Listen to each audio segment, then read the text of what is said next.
the last poem I'm going to do is by Eliot, and it's because I got into an argument with my cat this weekend, and so I'm going to read his Skimbleshanks, the Railway Cat. And there's a whisper down at the line at 11:39 when the knight's mail ready to depart, saying, "Skimble, where is Skimble? Has he gone to hunt the thimble? We must find him on the train, or the train can't start. All the guards and all the porters and the station master's daughter, they are searching high and low, saying, Skimble, where is Skimble? For unless he's very nimble, then the night mail just can't go. At 11:42, then the signal's nearly due. The passengers are frantic to a man. Then Skimble will appear, and he'll saunter to the rear. He's been busy in the luggage van. He gives one flash of his glass green eyes, and the signal goes all clear, and we're off at last for the northern part of the northern hemisphere. You may say that by and large it is Skimble who's in charge of the sleeping car express. From the driver to the guards to the bagman playing cards, he will supervise them all, more or less. Down the corridor he paces and examines all the faces. He establishes control by a regular patrol, and he'd know at once if anything occurred. He will watch you without winking, and he sees what you are thinking. And it's certain that he doesn't approve of hilarity or riot, so the folk are very quiet when Skimble is about and on the move. You can play no pranks with Skimbleshanks. He's a cat that cannot be ignored, so nothing goes wrong on the Northern Mail when Skimbleshanks is aboard. Oh, it's very pleasant when you found your little den with your name written on the door, and the berth is very neat with a newly folded sheet, and there's not a speck of dust at the door. There is every sort of light. You can make it dark or bright. There's a handle that you turn to make a breeze. There's a funny little basin you're supposed to wash your face in, and a crank to shut the window if you sneeze. Then the guard looks in politely and will ask you very brightly, do you like your morning tea weak or strong? But Skimble's just behind him and was ready to remind him, for Skimble won't let anything go wrong. And when you creep into your cozy berth and pull up your counterpane, you ought to reflect that it's very nice to know that you won't be bothered by mice. You can leave all that to the railway cat, the cat of the railway train. In the watches of the night, he's always fresh and bright. Every now and then he has a cup of tea with perhaps a drop of scotch while he's keeping on the watch, only stopping here and there to catch a flea. You were fast asleep at Crewe, and so you never knew that he was walking up and down the station. You were sleeping all the while he was busy at Charsile, while he greets the station master with elation. But you saw him at Dumfries, where he speaks to the police if there's anything they ought to know about. When you get to the Galgate, there you do not have to wait, for Skimbleshanks will help you to get out. He gives you a wave of his long brown tail, which says, I'll see you again. You'll meet without fail on the midnight mail, the cat of the railway train.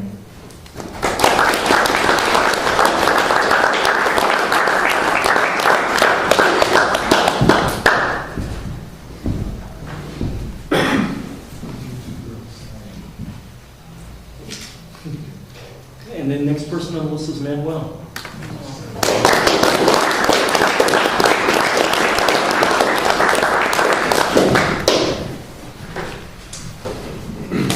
These poems were written about 4 or 5 years ago, half a decade ago.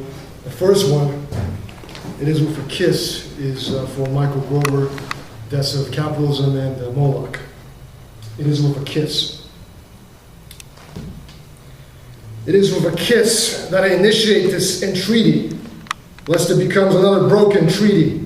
In my indigenous lust, without let, rhythm of feverish dissonance, ice of contaminated passion, into grace I exit through you. Fractured circles of seismic constellation. Even in this age when mysticism unhinges into a pariah, I prefer the mystification of your body. Monetary sign and inverse crucifixion, because after mammon ravaged my body, I found purity in this non-exchangeability of a kiss, as a sign imploding the death of value. Each labor of love must accurse. Into grace, because grace is hell. In accumulation, so a wise merchant told me, paradise. I want my sex to do the praiseworthy idleness of a devil's handmaid.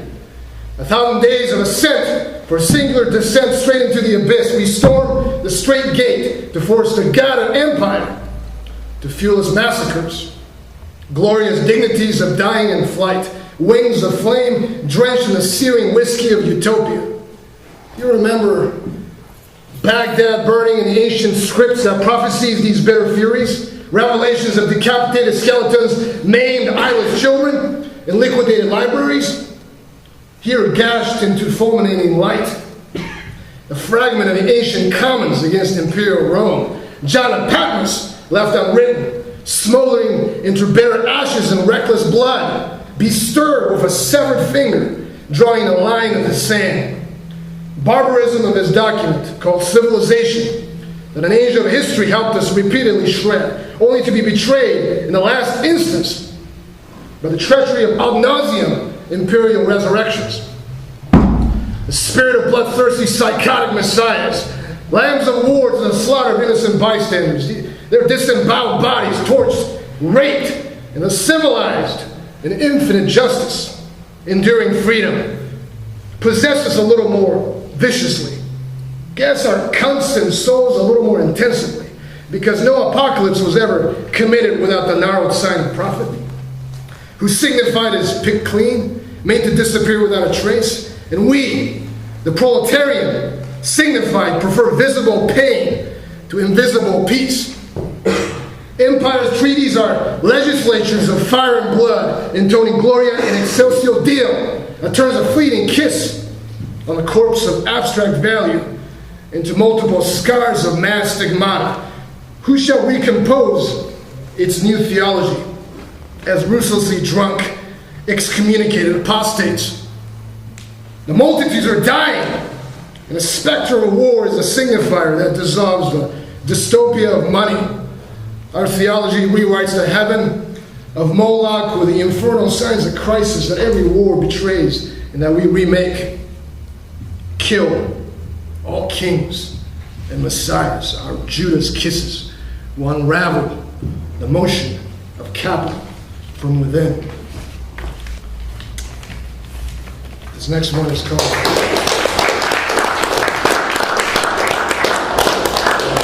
Impossible Sainthoods.